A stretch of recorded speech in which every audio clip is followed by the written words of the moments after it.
Paraidas and a very warm welcome to my channel. I am a business owner, an entrepreneur and a content creator. I run a marketing business called Queen Marketers, which is a digital marketing agency in Pune, and a fashion e-commerce business called Glamweight. Do visit the store, we have got really good stuffs there. And I create content on YouTube and Instagram. So it's been 2.5 years since I have uploaded a legit video on YouTube. You must be knowing that I'm very regular at uploading shorts, but I haven't had a long form video on YouTube for like 2.5 years. So let's have a story build up. I started my channel back then when I was into marketing consultation, and I would upload videos on marketing. I would upload videos on entrepreneurial skills, a bit of vlogs, and also my connection to spirituality. And this happened.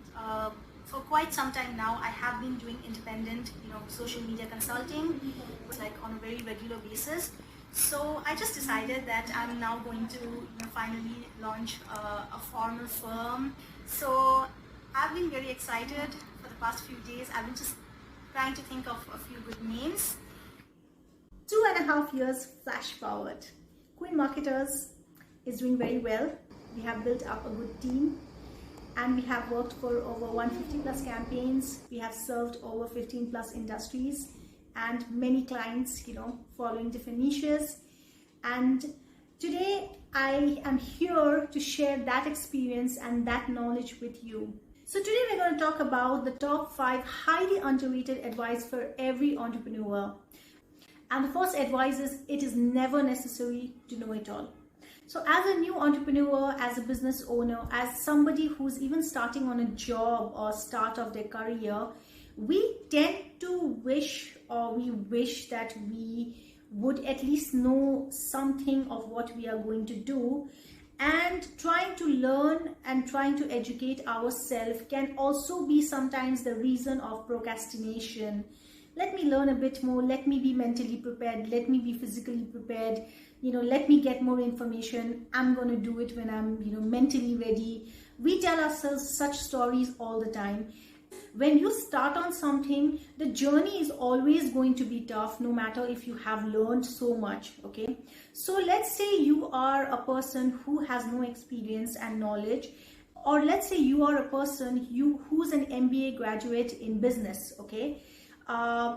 When both of you start your journey, it is still going to be at almost an equivalent level. It's just that somebody knows how to read the stats and the maths, and somebody knows about the laws and the regulations much earlier because of their education, and that is something you are eventually going to learn.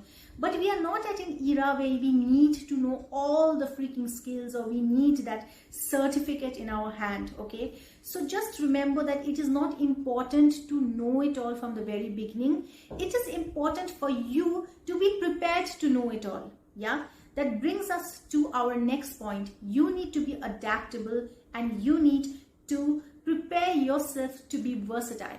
Starting a new business can be unpredictable in many ways. There could come many challenges which you have to face. There could come many opportunities which you wouldn't have thought of earlier.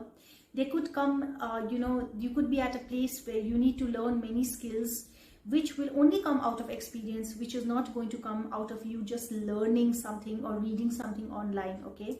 So you need to be prepared to work hard. In short, you need to be prepared to wear many hats at the same time. Let's assume that you start something and you have limited resources, or maybe you're doing it by yourself, and later you're going to allocate your resources. How are you going to teach the people what they are going to do in the future? A good leader is somebody who knows their business in and out and is able to guide those people well, because they know their business in and out. Try to be a skillful business person, and that destination is only going to come where in the beginning you are going to be versatile and you are going to be adaptable. Advice number 3, which is related to psychology, is you should not be emotionally driven while running a business. So what I mean by emotionally driven. Okay, first of all, I'm going to have a very detailed video on not being emotionally driven in business, because I think it is one of the I think it's like really important, when it comes to your psyche, how you should think. when you're running your business. However, if I put it in short today, what do I mean by it? I mean to say you should not be emotionally attached to anything when it comes to running your business. So you will come across contracts, you will come across accounts, you will come across projects in your business. Sometimes it is going to be with you for a long span of time. Sometimes it is going to be a short span. When you are done with it, you are done with it. Be efficient with it. Love your work. Love your business, obviously, but do not be emotionally attached to any project, to any work, to any client account, because you should know in the first place that such come and go situations will keep on coming in life. And the second pehlu of what I'm trying to say by not being emotionally driven is that you should not assume or overthink when it comes to even people in the business. You'll come across many people who have different kind of temperaments, okay, who have different ways of speaking, different ways of thinking, different ways of reacting. Yep.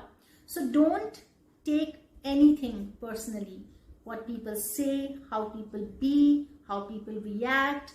End of the day, you have to just be that professional person who needs to get the job done.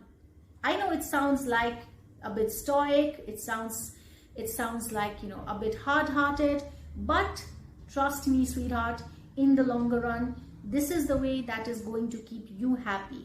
Yep.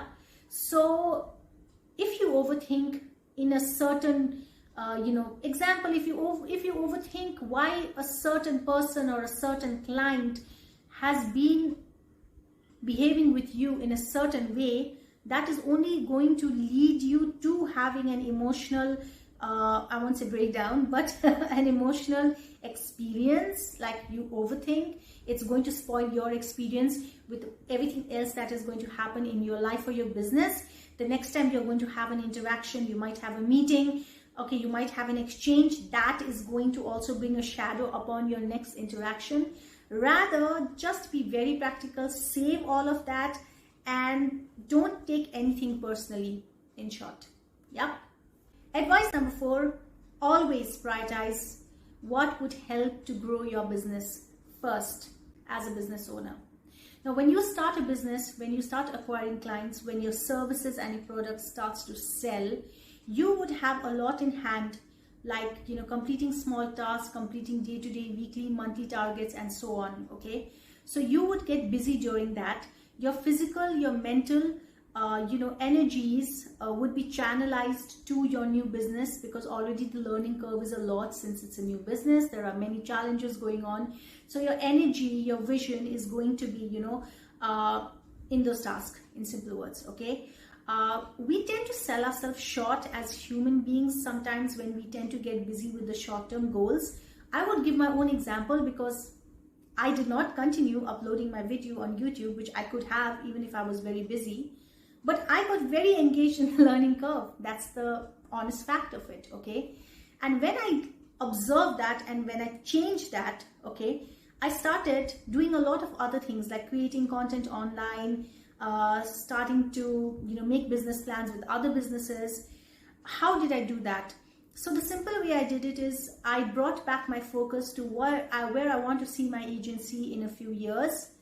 And I will only be able to, fulfill that vision if I'm allocating my resources properly. So the task at hand should be allocated to the right resources, to the skillful resources, and you as a business owner should be responsible for only bringing in new business to your business, acquiring new clients, getting new contracts, okay, making your services, making your products versatile, enhancing the quality. But the small day-to-day tasks, okay, you need to allocate the right resources and make them, complete those tasks properly. That is what the primary role of a business owner is. And the last one is avoid being burnt out at all costs. So as a new business owner, already there's so much to do. And also you have that fire and that enthusiasm, that spirit that make kuch kar guzrunga, okay, which is great. But If supposedly we are overwhelmed by that feeling, it so tends to happen that we tend to work, overload ourselves with work. We tend to ignore our personal life. When I say personal life, I mean to say, time spent with our friends, our family, very importantly, okay? And we tend to ignore our free time when we would do something that would entertain us, would rejuvenate us. We tend to sleep less, we tend to work more. And whatever I just said right now, I have been through all that phase. Because you just get so overwhelmed with everything, okay? So you wouldn't be in that situation if you would handle it smartly, just like set a routine. Just remember that you give yourself those few hours in a week, you give yourself those, few days where you spend time with your family, when you see your friends, when you go out, when you have fun, because that, you need to fill up your battery so that you can be inspired and ignited and rejuvenated to give all that beautiful sparkling energy to your business again, okay? Never spend too much of alone time. You need help, you need to talk to people, you need to share your experiences. Don't go around sharing your experiences with just everyone, because everyone is not here to serve you. Some people don't really wish you well. Some people don't have the knowledge. They just listen. It's not fruitful to just talk to people who listen but would not have anything to give you a feedback or give you any kind of, a response, a suggestion. So pick out the right parties. You are smart enough. You would know whom to pick out. And just go about by doing that. All of this is also comes under the same point of rejuvenation, okay? Burning out. So yeah, that's what it is. So this brings us to the end of the video. I hope you learned something out of it, guys. If you did like it, subscribe to my channel and give me a like on this video. And I'm going to see you in the next one. Just remember, you can be anything you want to be, and I wish you all the very best. Love you.